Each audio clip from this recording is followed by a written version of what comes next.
The best birthday gift you could give me, Dad? Just leave and don't come back. My son's words cut through the warm evening air of the backyard I'd landscaped, the patio I'd laid stone by stone. I watched him there, 29 years old, confident in his cruelty, surrounded by friends who nodded their approval. I didn't argue, I didn't plead, I simply stood, brushed the dust from my jeans, and walked toward the gate I'd installed myself. "Enjoy your party," I said quietly. Behind me, I heard laughter. Cruel, dismissive laughter. As I walked toward the door, my phone buzzed.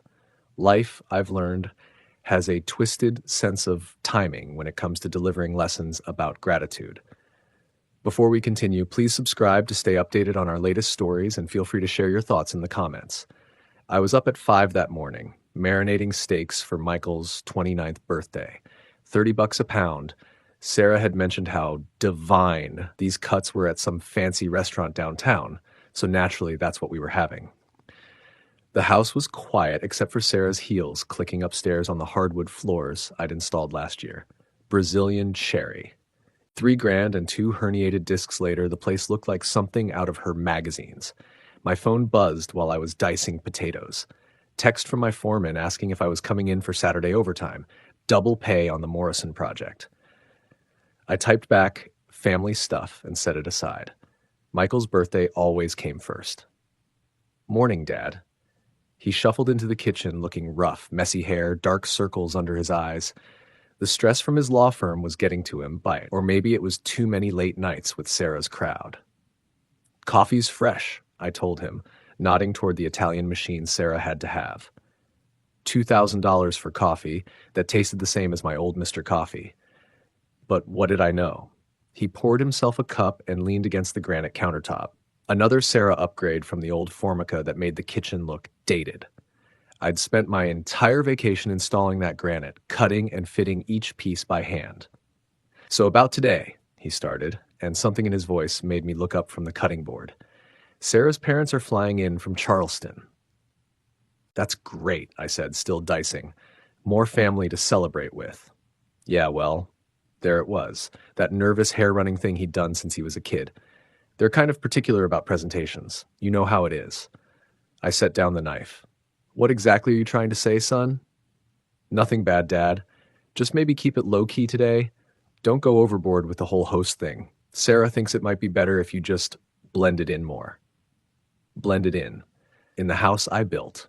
At the party I was paying for. With the food I was cooking. I was quiet for a long moment, watching him fidget with his expensive coffee cup. The same kid I'd worked double shifts to put through law school was asking me to make myself invisible in my own home. "Sure," I finally said. "Whatever makes you happy."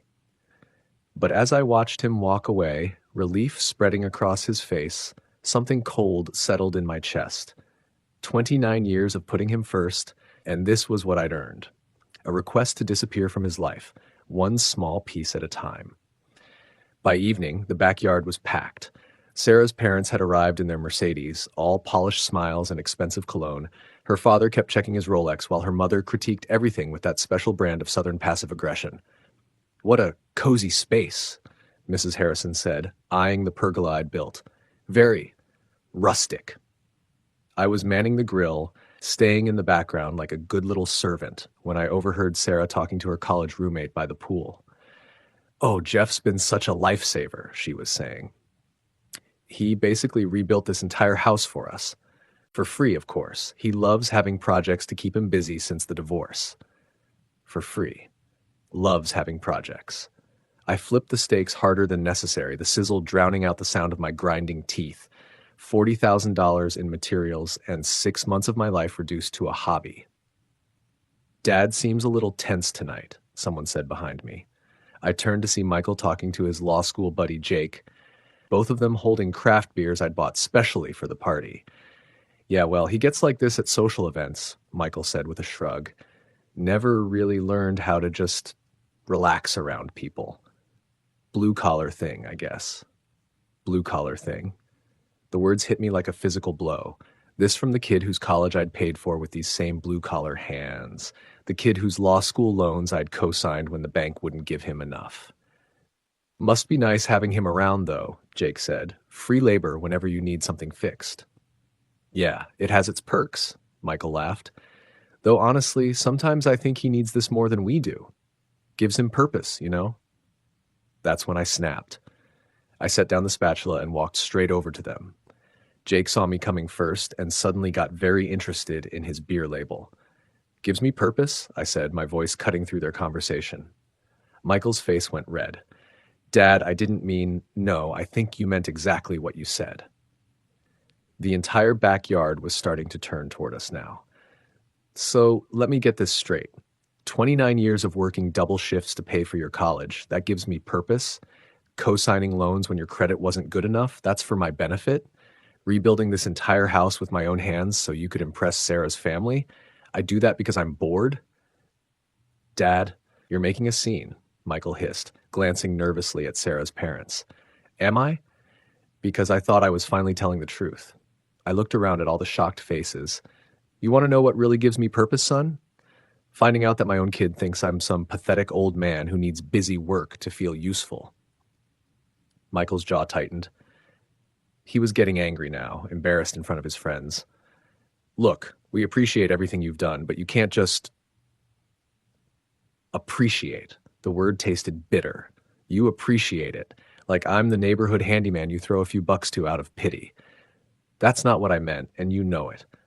It's exactly what you meant, that I need this more than you do, that fixing your problems is some kind of therapy for me.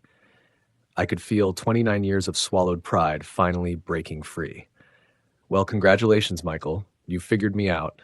I'm just a lonely old contractor who lives to serve his ungrateful son. The silence was deafening. Even the music seemed to have stopped. Sarah appeared at Michael's side, her face pale.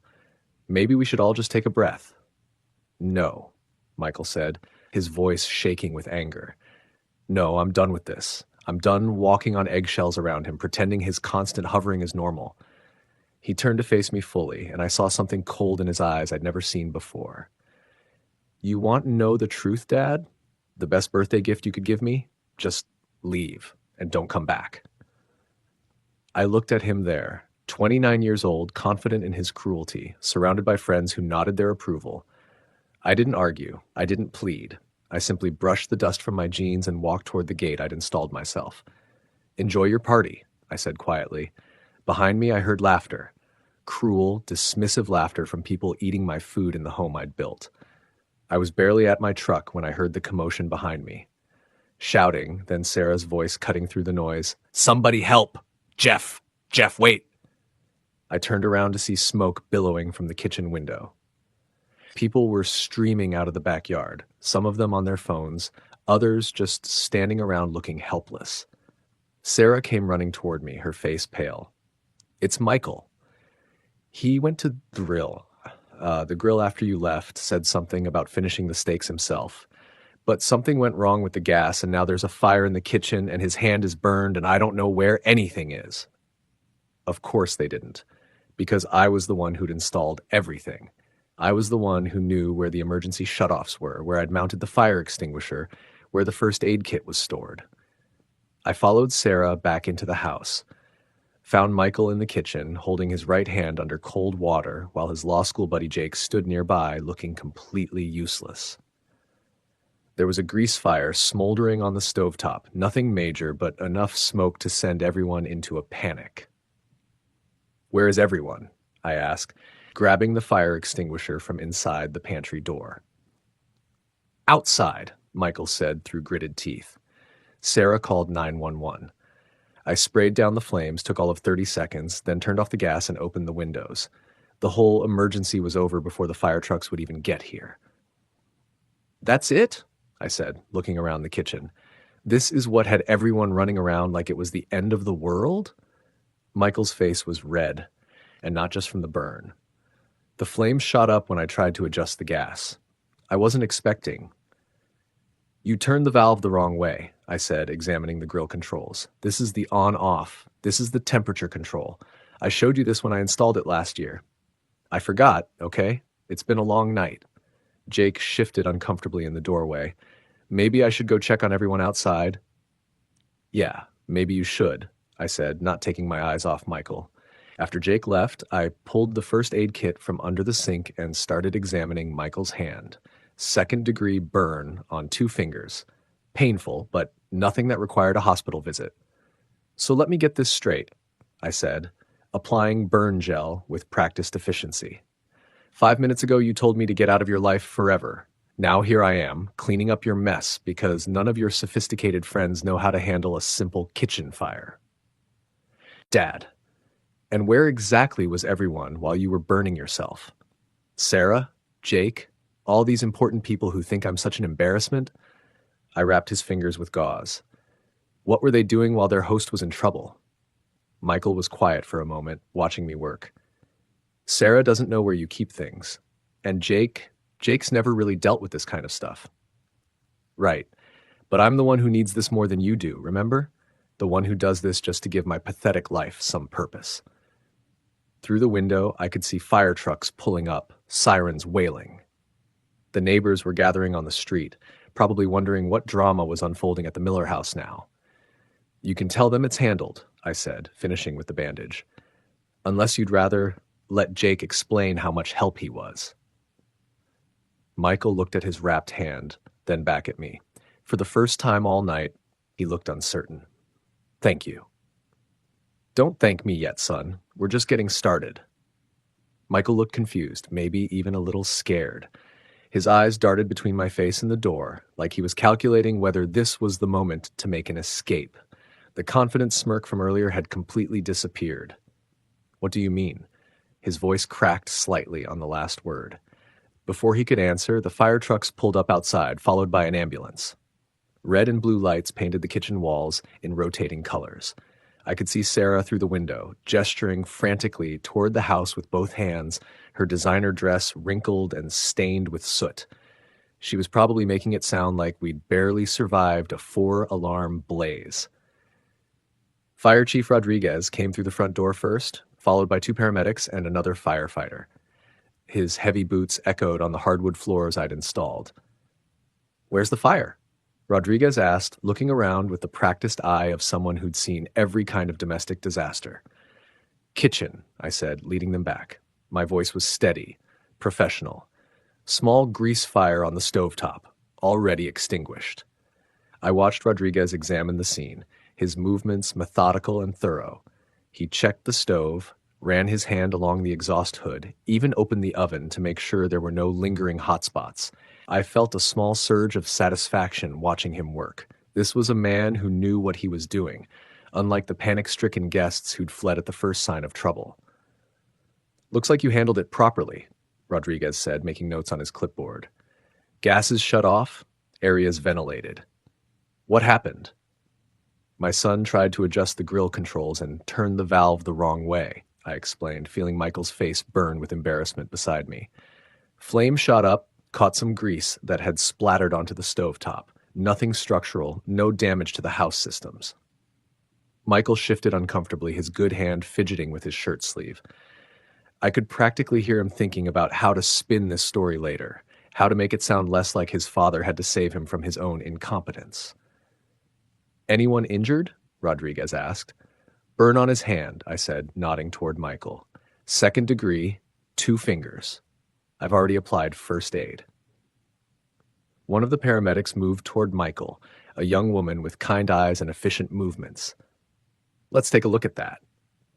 While they unwrapped my bandaging to examine the burn, Rodriguez continued his inspection. I felt a familiar pride watching him appreciate the work I'd done on this house. The careful attention to safety codes, the professional installation of every system. You did good work here, mister. Rodriguez paused, pen hovering over his clipboard. Miller. Jeff Miller. I'm a contractor. The words felt solid in my mouth, grounding. No shame in them, despite what my son apparently thought. Shows. Everything's by code. The fire extinguisher placement, the gas shutoffs, even the ventilation. Most people don't think to open windows first thing.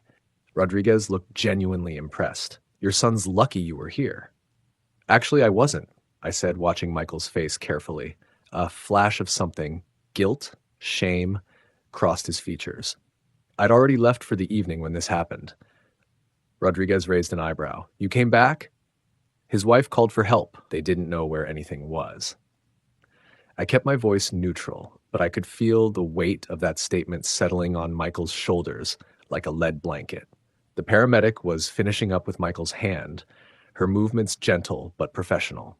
Burns are clean, properly treated. You'll want to keep them dry for a few days. Change the dressing twice daily. Should heal up fine in about a week. No need for the hospital? Michael asked, and I heard the relief in his voice. He was probably already calculating how to minimize this story when he told it to his colleagues. Not unless they get infected. Whoever treated this knew what they were doing. The paramedic looked at me with genuine respect. Medical training? Construction work. You learn to handle burns and cuts. 35 years of working with my hands, of dealing with real problems that couldn't be solved by talking or filing paperwork. They packed up their equipment and started heading out, their heavy gear clanking softly. Rodriguez stopped at the door, his weathered face curious. "Mr. Miller, mind if I ask why you left your own son's party?" I glanced at Michael, who was suddenly very interested in his bandaged fingers, his face flushed red with embarrassment. The same look he'd had as a kid when I'd catch him in a lie. Family disagreement. Must have been some disagreement for you to leave and come back. Rodriguez's tone was carefully neutral, but I could see the understanding in his eyes, the look of a man who'd seen his share of family drama. Sometimes people need to learn the difference between wanting independence and actually being able to handle it. After the emergency crews left, the house felt eerily quiet. Most of the guests had cleared out during the commotion, like rats abandoning a sinking ship. Sarah's parents were long gone, probably racing back to their hotel to discuss how mortifying the whole evening had been. The law school friends had evaporated like smoke, so much for all that lawyer solidarity. "Dad," Michael said, flexing his bandaged fingers experimentally. His voice was smaller now, less certain. Thank you, for coming back, for handling all this. I know tonight got out of hand, and..." "Where are they?" I interrupted, feeling a cold anger building in my chest. "What?" Michael blinked, genuinely confused. "Your friends, Sarah's parents, all those sophisticated people who were so eager to judge your embarrassing blue-collar father." I looked around the empty kitchen, letting the silence stretch. "Where exactly were they when you needed help?" Michael's face flushed again, deeper this time. He ran his good hand through his hair, that nervous gesture that meant he knew he was cornered. "They were outside. They didn't know what to do." Sarah didn't know where the fire extinguisher was in her own house. I started putting the first aid kit away, each movement deliberate and controlled. "Jake didn't know how to shut off a gas valve. Your in-laws ran for the hills the second things got messy." I closed the cabinet door with a soft click. "But somehow I'm the problem." "Dad," Michael's voice had a pleading edge now, the same tone he'd used as a teenager when he was trying to talk his way out of trouble. "No, Michael. Let me paint you a picture of how this played out." I turned to face him fully, and I saw him instinctively take a step back. "You burned yourself trying to prove you didn't need me around. Your wife panicked because she's never had to deal with a real problem in this house, because I've always been there to handle them. Your friends stood around being useless. And who got called to save the day? The same blue-collar embarrassment you told to get out of your life." "I know, okay? I know how it looks."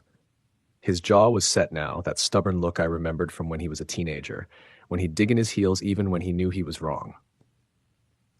"Do you? Because from where I'm standing, it looks like you've spent so much time being ashamed of me that you forgot to learn anything from me."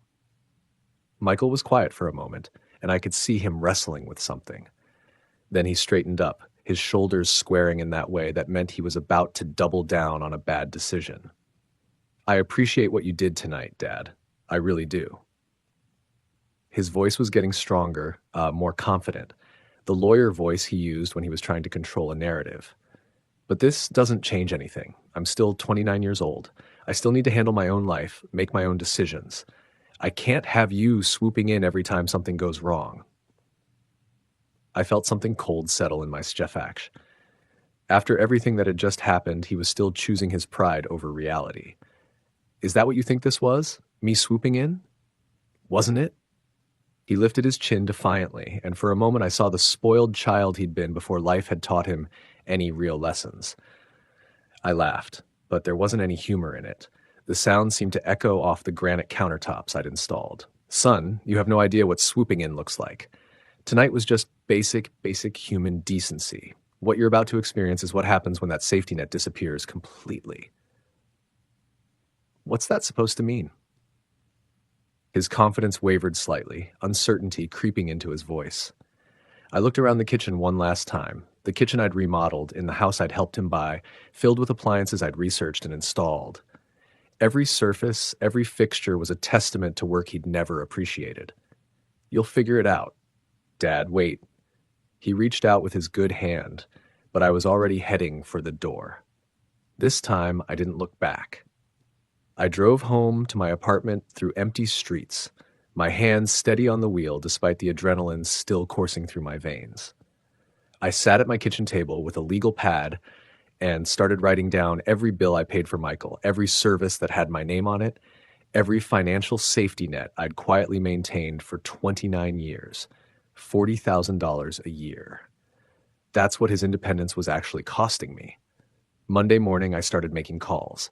Health insurance first, Michael off my policy by noon. Auto insurance next, his rates would triple without my multi-car discount. Then the utilities, gas, electric, water. Each call was the same polite conversation ending with effective immediately. By Wednesday, my phone was ringing constantly. Dad, what the hell is going on? Michael's voice was tight with panic. I just got a notice that my health insurance is canceled, and the electric company is demanding a $2,000 deposit. How's your hand?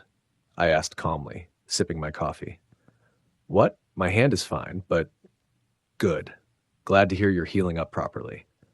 Dad, focus. They're saying I need to establish my own accounts for everything. The gas company wants $1,500, electric wants $2,000, water department wants $800. That's over $4,000 just in deposits. I could hear the papers rustling in the background, probably spread across his granite countertop, the same countertop I'd installed. Sounds like the cost of independence, son. This is insane. You can't just cut everything off without warning. I gave you warning Saturday night. You told me to leave your life and never come back. I'm just following instructions. There was silence on the other end. I could practically hear him calculating, trying to figure out how much this was going to cost him. Dad, please. I said I was sorry about Saturday. I was out of line. Yes, you were. So can we fix this? Put everything back the way it was? I leaned back in my chair, feeling surprisingly calm. No. No? What do you mean, no? I mean, you wanted to handle your own life, make your own decisions. This is what that looks like, Michael. Welcome to actual adulthood. But I can't afford what? The life you're living? I set down my coffee cup.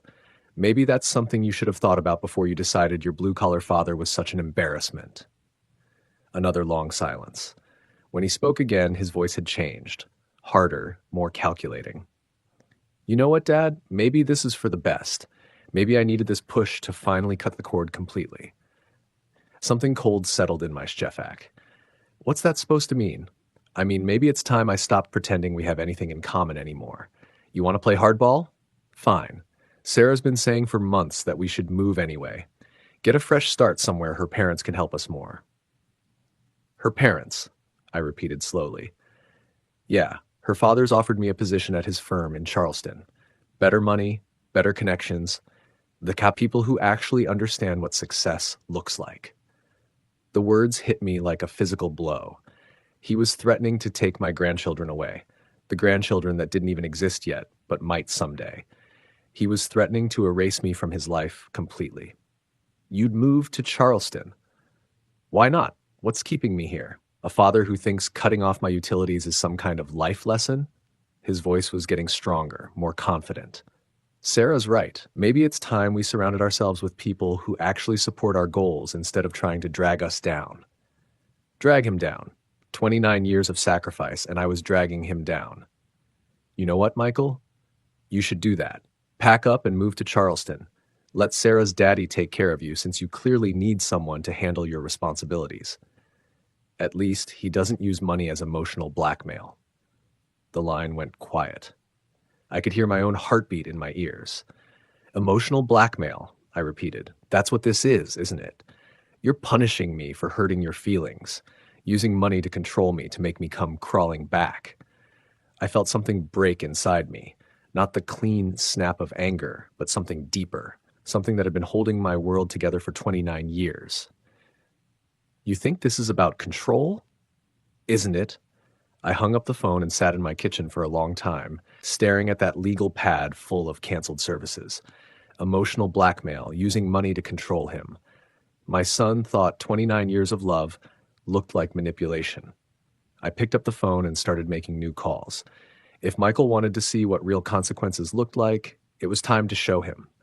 Because I wasn't done canceling things yet. Not even close.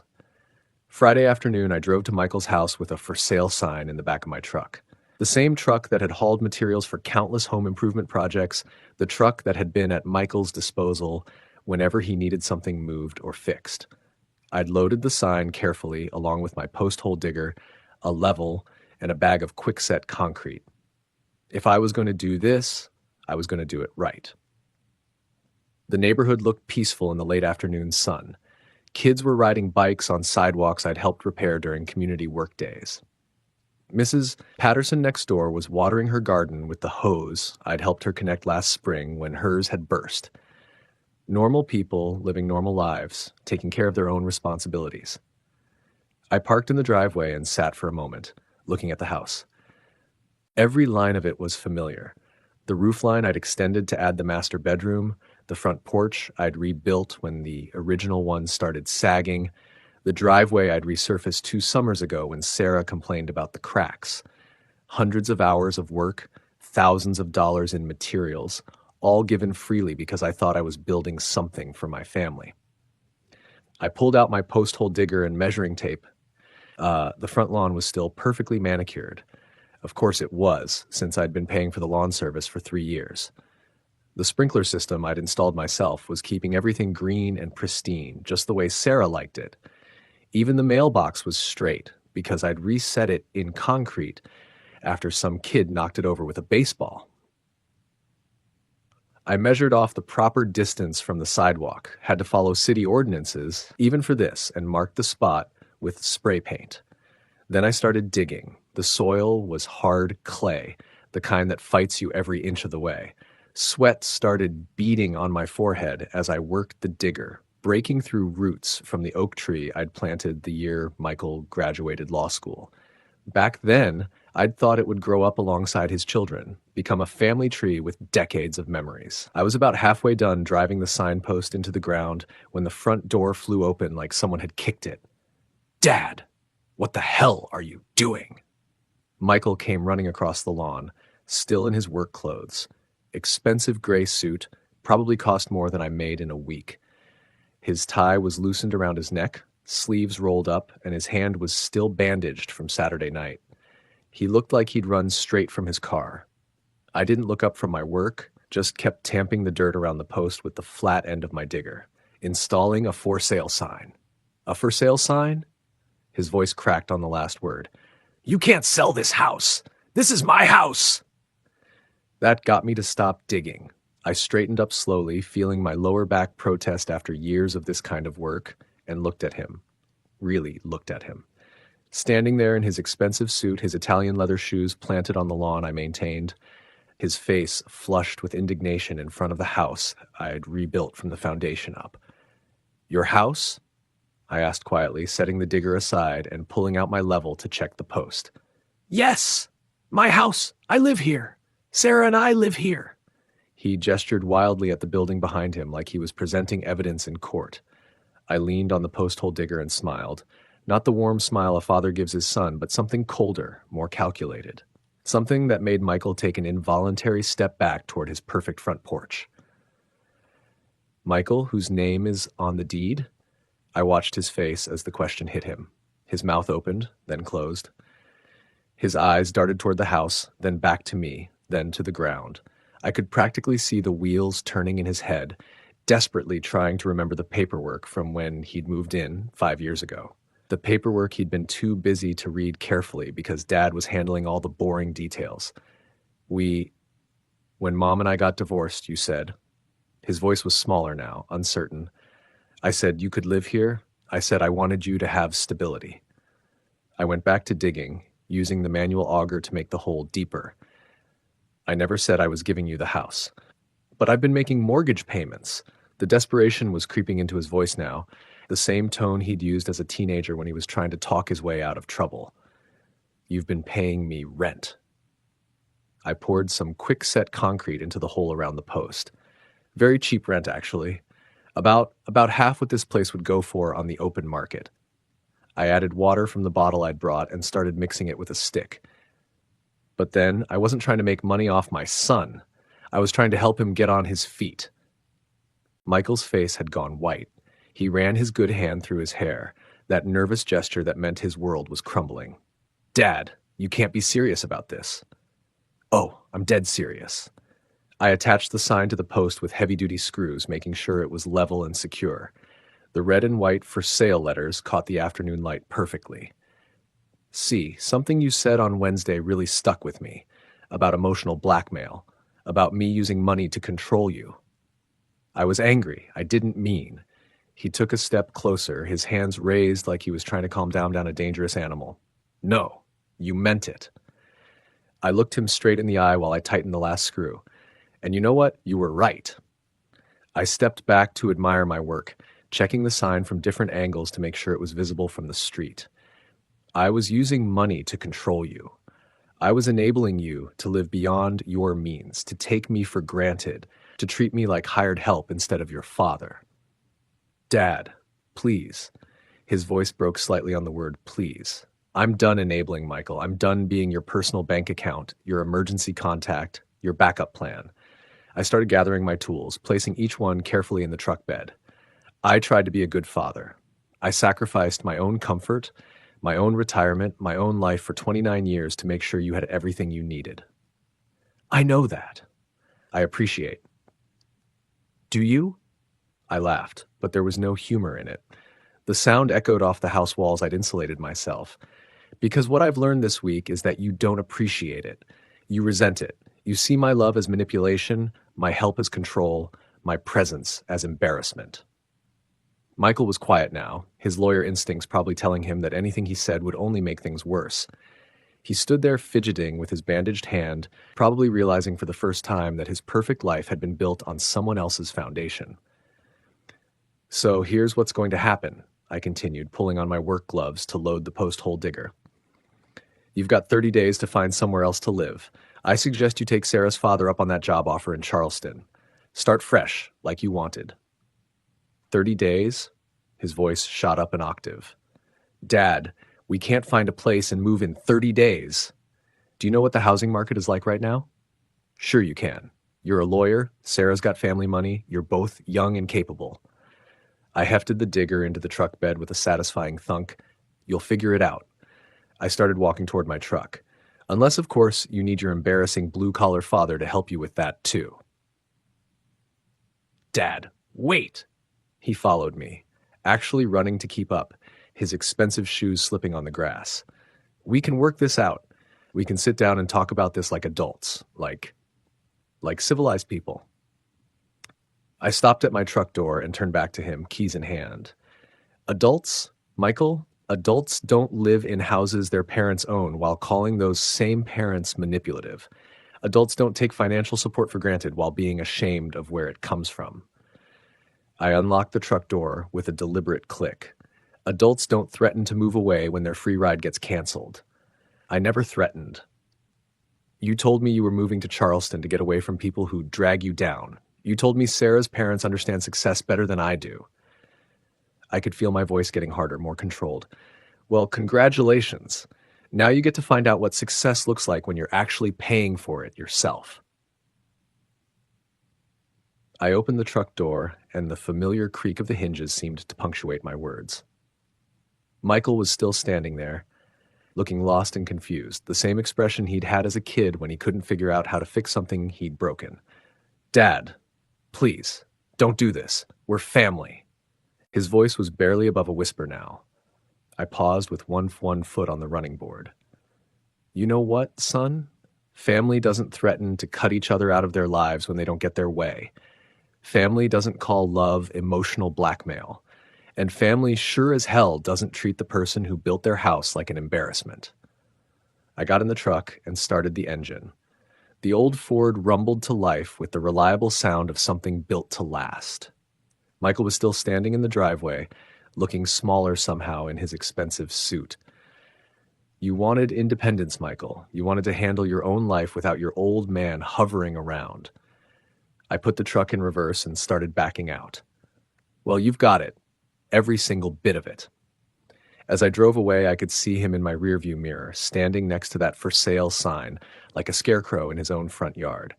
For the first time in 29 years, he was finally understanding what he'd actually lost. The neighborhood looked different as I drove through it. Mrs. Patterson waved from her garden, probably wondering why I looked so grim. The Morrison kids were playing basketball on the hoop I'd helped their dad install last summer. Normal people, living normal lives, taking care of each other because they wanted to, not because they had to. I drove straight home and opened a beer, something I rarely did on weekdays. Sat on my small patio and looked out at the modest apartment complex where I lived. Not much to look at, but it was mine. Paid for with my own money, decorated with my own choices, maintained on my own schedule. For the first time in years, nobody was going to call me asking for help with something they should have learned how to handle themselves. The house sold within 2 weeks. A nice young couple with a baby on the way, the Johnsons. Mark was a teacher, Lisa was a nurse. Real people with real jobs who understood the value of hard work. They walked through every room with genuine appreciation, running their hands along the crown molding I'd cut and installed myself, admiring the hardwood floors I'd laid plank by plank during my vacation time. "This is incredible craftsmanship," Mark said, examining the Jeff built-ins in the living room. His calloused hands told me he knew quality work when he saw it. "You don't see attention to detail like this anymore." "The previous owner's father built most of it," the realtor explained, reading from her notes. "He must have really loved his son," Lisa said, cradling her pregnant belly as she admired the kitchen I'd remodeled. "You can feel the care that went into every detail." I cleared my throat. "Actually, I'm the father. I did all the work." They both turned to look at me with surprise, then something like respect. "You're selling your son's house?" Mark asked carefully, probably sensing there was a story there. "Teaching him about independence," I said. It was the truth, even if it wasn't the whole truth. They bought it at asking price. No negotiations, no demands for repairs, no complaints about the work I'd done. They appreciated the craftsmanship, the attention to detail, the love that had gone into every room. Things my own son had never bothered to notice, or at least never bothered to acknowledge. Michael tried calling during the closing process. The first few times I let it ring. Then he started leaving voicemails. "Dad, please. I know you're angry, but we need to talk about this. Sarah's pregnant. We just found out yesterday. That's going to be your grandchild. Doesn't that mean anything to you? A grandchild." I sat in my truck in the parking lot of the title company, listening to that message 3 times. The news hit me harder than I wanted to admit. I dreamed about teaching a grandchild how to use tools, how to fix things, how to build something with their own hands. I'd imagined weekend projects, teaching moments, the chance to pass on everything I knew to someone who might actually want to learn. Now I might never get that chance, but even that wasn't enough to make me pick up the phone, because I'd learned something important over the past few weeks. Love without respect isn't really love at all. It's just dependency, wearing a prettier name. Sarah left more voicemails than Michael did, her voice getting more desperate with each one. "Jeff, I'm so sorry about everything. I know we were wrong. Michael was wrong. I was wrong. We found a place in Charleston. My father helped with the down payment, but the mortgage is 3 times what we were paying you. Michael's working 16-hour days trying to keep up with the payments. I barely see him anymore." Good, I thought as I listened to her crying on my voicemail. Let him learn what financial pressure actually feels like. Let him discover what it costs to maintain the lifestyle he'd taken for granted for so long. "The apartment is tiny," she continued in another message.